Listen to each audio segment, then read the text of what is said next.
Hello everyone. Today we are going to discuss about the gross features of the lungs. Lungs are a pair of respiratory organs situated in the thoracic cavity. Right? So each lung invaginates the corresponding pleural cavity. Okay? The right lung and the left lungs, they are present in the corresponding pleural cavities. Now these two lungs, the right and left lungs, they are separated by means of mediastinum. Now coming to the texture of the lungs, lungs are spongy in texture. You can see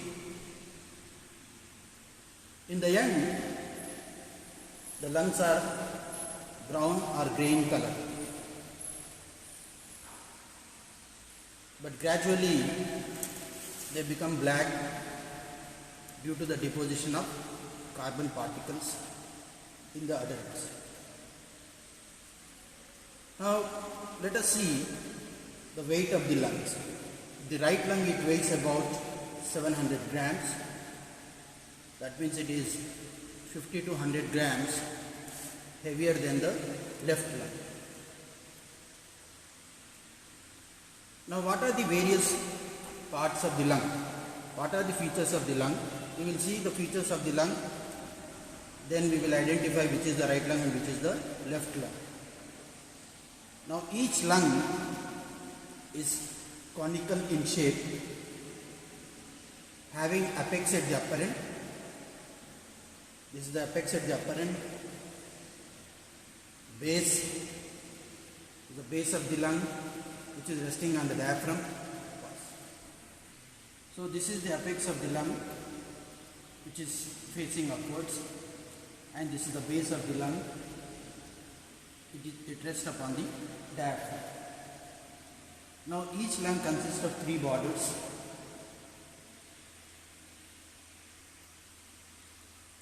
This is the anatomical position of the lung.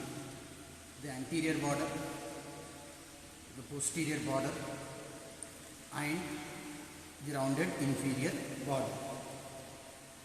Then we have two surfaces, the costal surface. This is the costal surface and this is medial surface. The medial surface is divided into vertebral and mediastinal surface. So medial surface, it is divided into vertebral and mediastinal surface. Let us discuss about the apex of the lung.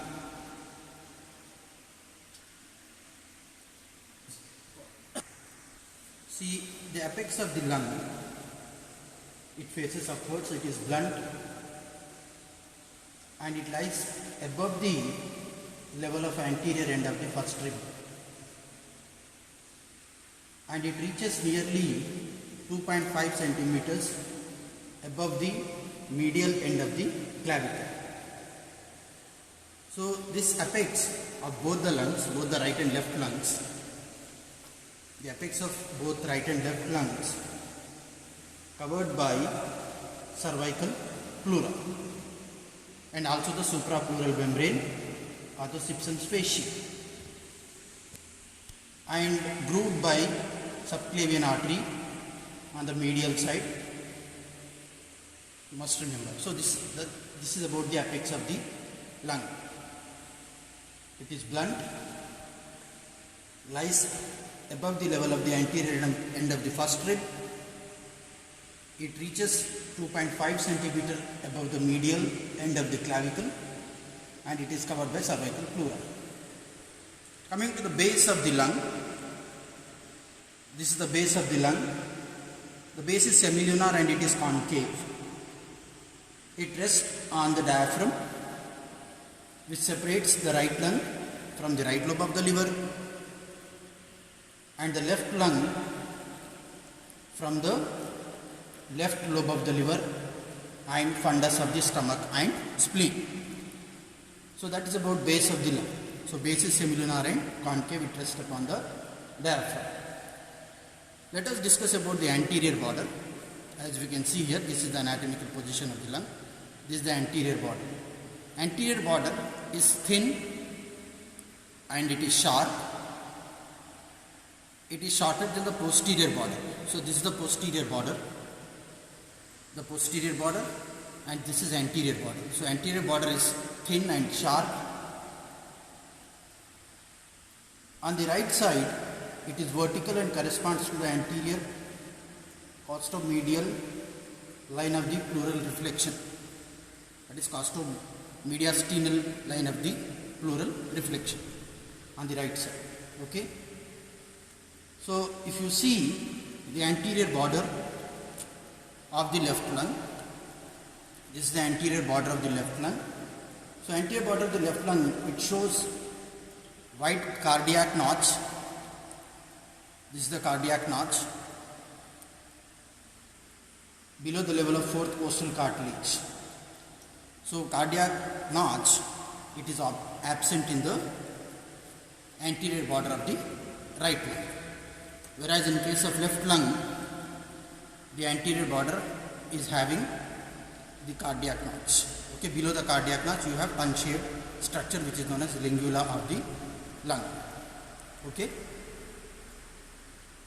Now coming to the posterior border. This is the posterior border. Posterior border is thick and it is ill-defined. It extends from the level of 7th cervical vertebra to the T10 vertebra. 7th cervical to the T10 thoracic spine vessel. Okay, that you have to do. So this is about the posterior border. The inferior border is the inferior border. Inferior border separates the base from the costal and the medial surface. So this is the inferior border. Inferior border separates the base from costal and medial surfaces. So that is about the borders. So this is the anterior border and this is the posterior border.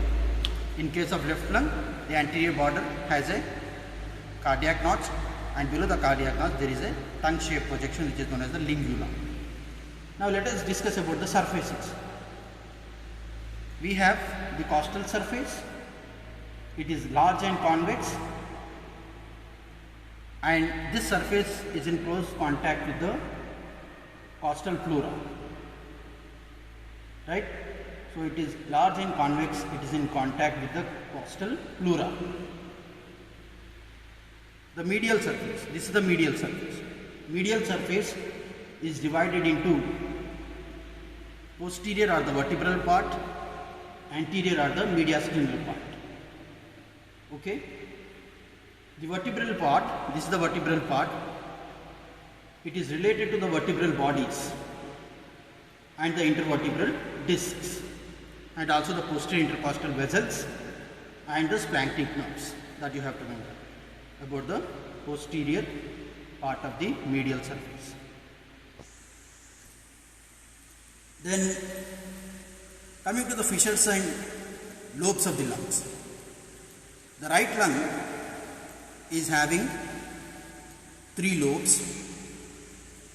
The upper lobe, this is the middle lobe, and this is lower lobe. These lobes are divided by means of 2 fissures, right? One is, this is the oblique fissure, and this is horizontal fissure. Whereas the left lung, it has 2 lobes, the upper lobe and the lower lobe, and these 2 lobes are divided by means of one fissure, that is oblique fissure. The fissures and lobes may vary. So if you want to determine the side of the lung, it is better to look at the impressions of the lungs and determine the side of the lung, because the fissures and lobes may vary. Sometimes the left lung may have 3 lobes, and 2 fissures. Sometimes the right lung may have 1 fissure and 2 lobes. So lobes and fissures may vary. Let us discuss about the oblique fissure. This is the oblique fissure, right?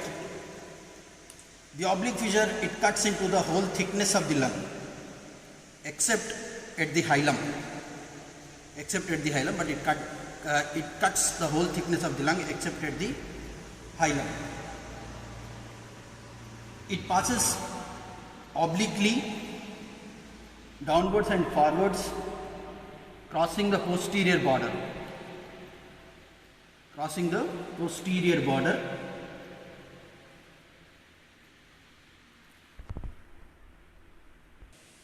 In the right lung, the horizontal fissure, it passes from the anterior border. So this is the anterior border. This is the anterior border of the right lung. So the horizontal fissure, it passes from the anterior border up to the oblique fissure, and separates the wedge-shaped middle lobe from the upper lobe.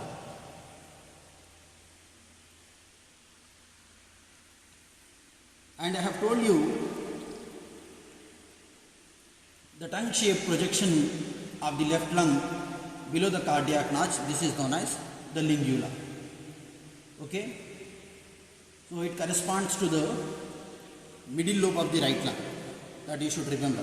This lingula of the left lung, it corresponds to the middle lobe of the left lung.